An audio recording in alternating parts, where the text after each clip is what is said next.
Wat er is gebeurd, maandag 9 januari hebben we ons hondje ter adoptie gesteld bij de dierenbescherming van Parera. En zij gaven aan dat ze dan in eerste instantie de eerste week in quarantaine zou gaan. En daarbij heb ik haar vaccinatieboekje meegegeven, zodat de nieuwe eigenaar weet van joh, het is een gezonde hond. En zo, dus ze hoeft geen vaccinatie meer en dat heb ik toen afgegeven. En ja, ging het verder? Nou, vervolgens hebben ze beloofd dat ze haar een goede adoptieouder zouden geven. Want je moet daarvoor tekenen, je moet daar een afstandsverklaring moet je tekenen. En er staat bij dat je de hond dan afstand neemt ter adoptie van... Nou ja, dat is wat er in de documenten staat. Klopt, ja. Dus hebben we zo gezegd, zo gedaan. En dus onze hond heet Teddy. Dat is een vrouwtjeshond, een kruising van een Rottweiler en een West Pointer. Helemaal gezond, die hebben we daar dus afgegeven. En we zijn meegelopen naar de quarantainelocatie. Want bij de dierenbescherming waar je binnenkomt, dat is niet waar ze in quarantaine gaan. Dat is een stukje daarachter. Dus we liepen mee met een medewerker naar achteren om in quarantaine te komen. Ja, correct. Daar hebben ze de Teddy geplaatst in een van de kooien. En de andere kooien zaten al vol met andere honden die destijds ook al binnen zijn gebracht. Misschien dezelfde dag of een andere dag. Maar ze waren allemaal gevuld. Dus onze hond zat daar ook bij uiteindelijk. En ja, zo gezegd, zo gedaan zijn we toen teruggegaan naar huis. En daar hebben we nog, we hadden uiteindelijk 2 honden in totaal, waarvan we dus nu 1 hadden we dus afgestaan ter adoptie. En we kwamen thuis en ja, een paar uur later eigenlijk kregen we toch een beetje het gevoel van, ja, dit klopt toch eigenlijk niet. We hadden toch zoiets van, nee. We kregen toch meer een onderbuikgevoel van ja, we moeten haar daar weghalen. Dus we hebben ook toen tegen elkaar gezegd van ja, kom we gaan Teddy ophalen. En dat is gebeurd op... 2 dagen later. 2 dagen later is dat toen gebeurd. En jij dat was dus op woensdag 11 januari. Dat ja. was dezelfde dag toen de dierenbescherming een bericht plaatste dat er mensen worden opgeroepen om honden in te leveren tegen een beloning. Correct. Correct. We wilden eigenlijk haar de volgende dag al ophalen. We kwamen thuis, de dynamiek, het balans klopte eigenlijk niet meer. Nee. Ik voelde toch dat ja, de hond was, een van die andere honden was ook een beetje alleen. En we hadden toch van een leegte, dit voelt niet goed. Ik ga de volgende dag ophalen, alleen de volgende dag kon ik niet direct daar naartoe gaan, omdat ik een afspraak had vanwege mijn werk. Ja. Dus dan zijn we niet die dinsdag 10 januari gaan, maar woensdagochtend 11 januari ben ik alleen daar naartoe gegaan, na mijn werk. Ja. In de ochtend ben ik tussen 10 uur en 11 uur ben ik weer naar de dierenbescherming gegaan, naar Parera. Omdat ze in principe nog een week in quarantaine zou zitten. Ja, en kwam ik daaraan bij de receptie. En toen zei de dame, dezelfde dame die ons ook die maandag had geholpen bij het innemen van de hond, die zei van nou, prima Ivo, mijn collega gaat weer even naar je toe komen en jullie lopen weer naar de quarantainegedeelte toe en daar kun je je hond gewoon ophalen. Ja. Zo werd het tegen mij gezegd, dus ik even wachten. Nou, een paar minuten later, wij naar de quarantainegedeelte gelopen, keek naar die quarantaine en Teddy zat er niet tussen. Ja, oké. Misschien dat ze op onderzoek is of dat ze misschien al overgeplaatst is omdat het een gezonde hond is. Ze zei nou, weet je, liepen we weer terug naar de receptie. Wacht even hier. Mijn collega gaat nog even hier kijken in het asiel zelf. Nou, kijken. Nog steeds niks, nog steeds niks. Ja, toen voelde ik toch al een beetje nattigheid. Ja. En toen op een gegeven moment werd ik in het kantoor geroepen. En toen zei dezelfde dame van ja, ik heb niet zo goed nieuws. We hebben Teddy laten inslapen. Ja. Wat? En ik zeg, Teddy laten inslapen? Ik zeg, voor mij maken jullie een vergissing of hebben jullie een fout gemaakt. Ik zeg, niet onze Teddy, dat is een gezonde hond. Ik zeg, dit klopt niet. Nee, zegt ze, we hebben haar laten inslapen. Ik zeg maar, pardon? Ik zeg, ze was niet ziek, ze was kerngezond. Ik zeg, we hebben haar met een paspoort en vaccinatieboekje alles afgegeven. Ik zeg, ik weet niet wat ik nu hoor. Leg het eens even uit. Ja. En toen werd verteld, van ja, nou, op dit moment krijgen we zoveel honden binnen dat we een open beleid voeren. Waarbij dus zowel zieke honden als gezonde honden worden gewoon per direct, gewoon krijgen die een spuitje. Ik zeg maar, er wordt toch wel onderscheid gemaakt tussen een zieke hond en een gezonde hond. Ik zeg, ik heb het ter adoptie afgestaan. Ik heb ervoor getekend, niet voor een spuitje. Niet om mijn hond uiteindelijk te laten inslapen. Ja, nee, dan moet je bij de directie zijn. Die heeft het bepaald. En ja, het is een open beleid en we kunnen de aantal honden gewoon niet aan. Dus ja, waar komt het neer? We geven ze allemaal spuitje, we leggen ze allemaal om het zo te zeggen. Ja. Ik zei, nou, dat staat haaks op wat jullie website vermelden. Op de website staat keurig van quarantaine. Ik zei, maar waarom vertel je dan tegen ons afgelopen maandag van ze gaat een week in quarantaine en daarna komt ze voor asiel? Ik zeg, dan wist je dat dan ook toch? Nee, ik weet het ook niet. Ik wist ook niet dat zij ook al daarin meeging met diezelfde dag. Want het blijkt dus dat ze dus binnen 24 uur, want we hebben ze maandagochtend gebracht. Als ik dinsdag was geweest, was ze er waarschijnlijk al niet meer. En woensdagochtend was ze er al niet meer. Dus zeg maar, minder dan 24 uur was ze al met een spuitje, volgens hun, omgebracht. Dus niet binnen de vastgelegde 7 dagen? Nee. Ik heb zelf ook onderzoek gedaan en ze zijn verplicht om je hond 7 dagen in quarantaine te laten staan voordat ze überhaupt in het asielgedeelte komen. En dat is ons ook verteld, dat ze een week in quarantaine zitten. Dus in principe, als wij nog binnen 24 uur terug zouden komen, zouden ze gewoon in quarantaine nog moeten staan en dan had je je hond gewoon zo mee kunnen nemen. Correct. Dat is geen probleem geweest. Dus eigenlijk was dat ook de bedoeling en werd ons het heel compleet. Op het moment dat ze dus dood was, toen ik daar woensdag dus ging halen, werd opeens een heel ander verhaal mij verteld dan op die maandag. Opeens kreeg ik dingen te horen van nee, we kunnen ze niet meer aannemen. Ze worden allemaal per direct krijgen ze een spuitje, we kunnen het allemaal niet meer aan. Ja. En we hebben een open beleid. Het is ons dus van tevoren totaal niet verteld. Als je me dat meteen had verteld maandag, was ik meteen met mijn hond weer naar huis toe gegaan. Ik zei van dan ga ik zelf wel een nieuwe adoptieouders zoeken, maar dan laat ik het niet aan jullie. Ik laat mijn hond niet dezelfde dag nog een spuitje geven. Kerngezonde hond. Ja.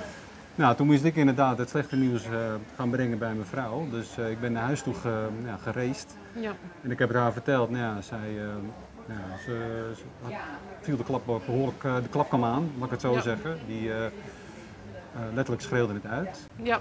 En, maar zij wilde niet geloven, Natasja. En toen zijn we samen teruggegaan. Dezelfde dag nog.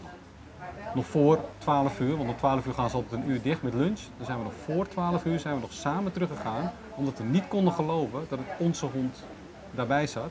We dachten misschien dat ze wel een vergissing hadden gemaakt, of dat misschien een medewerker alsnog die hond ergens tussen de andere honden had geplaatst. En toen hebben we zelf nog gekeken en een rondje, bekeken wat er nog daar aanwezig was. En het meisje bleef gewoon koud achter de receptie. Die zei van ze is gewoon dood. En dat een dus ik vroeg aan haar van, mevrouw, u heeft ook ons gegevens. Waarom heeft u ons niet op de hoogte gesteld of eerlijk verteld van wat hier gaande is? Toen zei ze van nou, ik wist het niet. Het was de beslissing van de directie. Ik zeg, de directie? Ik zeg, ten eerste zou ze een week eerst in quarantaine komen te staan. En zodat de dierenarts haar kon controleren of alles goed met haar is. En dat ze dan in een van die andere hoeken werd geplaatst voor adoptie. En ze bleef me maar gewoon zo ijskoud aankijken van dat is het beleid. En je hebt gewoon dikke pech. Maar daarin ook, Teddy heeft geen kans gekregen. Want ze is binnen 24 uur hebben ze haar gewoon afgemaakt. Terwijl ze andere dingen aan ons hebben beloofd. Dus het zijn elke keer leugens op leugens op leugens. En op dat moment brak ik weer. En ze bleef me gewoon ijskoud aankijken. En dit is gewoon echt een zwarte bladzijde uit ons leven. Ik ben echt ook een hondenmens, een hondenvriend, dierenvriend. Zoals de meeste mensen. En tot de dag van vandaag kan ik er nog steeds niet geloven dat onze Teddy er gewoon niet meer is. Nou, het verhaal houdt hier niet op, want op mijn verzoek, aanvankelijk toen jullie mij hadden benaderd, had ik zoiets van, hartverscheurend verhaal. Ja. Maar ik kan jullie niet op jullie woord vertrouwen. Dus toen heb ik jullie het een en ander gevraagd. Wat hebben jullie vervolgens gedaan? Ja, wij zijn inderdaad de week erop zijn we even langs de dierenarts gegaan. Die daar vlakbij zit, waar ze ook vaak veel mee samenwerken. Dat geven ze ook aan de dierenbescherming. Als honden onderzocht moeten worden, dan maken ze gebruik van de dierenarts die daar ook zit, vlakbij Parera, direct achter. Zijn we daar naartoe gegaan om bewijs te halen dat onze hond gewoon gezond is en alle vaccinaties en alle onderzoeken hebben gehad. Dus waaruit blijkt dat onze hond gewoon helemaal gezond is en dus inderdaad gewoon niks onder de leden had. En daar zijn we de week erop langs gegaan en hebben we daar een uitdraai opgevraagd van alle onderzoeken en vaccinaties voor Teddy. Ja. En dat hebben we ook meteen ook gekregen. Want ja, ze staan erin bij hun in het systeem onder Teddy de Jonge. En nou, we hebben alle gegevens gekregen, waardoor we inderdaad letterlijk zwart op wit hebben dat onze hond volledig... Wel degelijk daar is afgegeven. Klopt. Correct. Ja. Correct. Ja. Ja. Klopt. Dus om dat nog even aan te tonen dat, dat er met onze hond niks mis was. En dat het beleid wat we nu voeren, om het even zo te noemen, erg gruwelijk is om ook gewoon kerngezonde honden gewoon daarin mee te nemen. Ja. Gewoon afgemaakt worden. Nou, ik denk dat alle feiten ondertussen wel genoemd zijn. Ja. Daar wil ik het ook bij houden. Maar tot slot wil ik toch aan jullie vragen van waarom delen jullie dit verhaal? Nou, zodat meer, het is sowieso waarom we dit delen, is gewoon puur ook gerechtigheid voor Teddy en gerechtigheid ook voor de honden ook van Curaçao. En zodat diereneigenaren weten wat er hier gebeurt bij dierenbescherming Parera. En mensen moeten hun ogen en oren open houden van wat er gebeurt allemaal. En zo ook gezonde honden, al lopen honden, al zijn het zwerfhonden, zulke einden verdienen ze niet. Geen enkele beest verdient dat.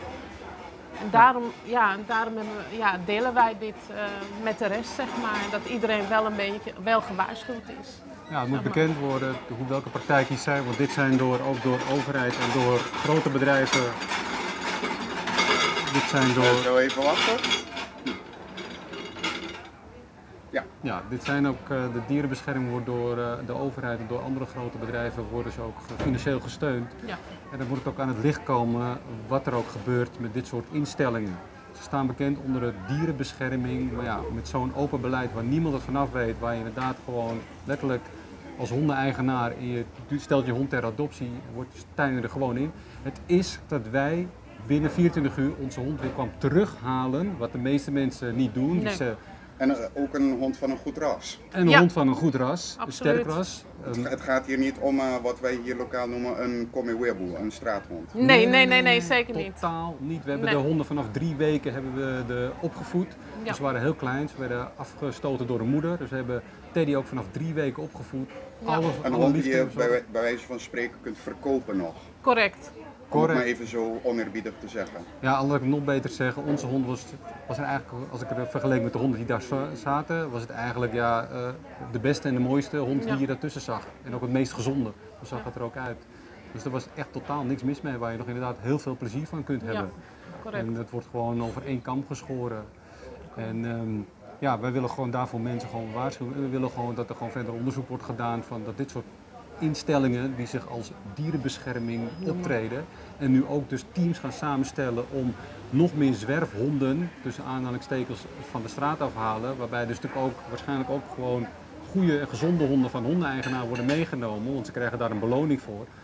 Ja, dan krijgen we een soort Wild West hier avonturen hier op het eiland en daar moeten mensen gewoon voor gewaarschuwd worden. En ze voeren een beleid wat in strijd is met de wet en dat moet tegengehouden worden. En daarom doen we ons verhaal om gerechtigheid voor Teddy, maar ook dat dit soort partijen nu een keertje aangepakt moeten worden en gestopt moeten worden. Yes.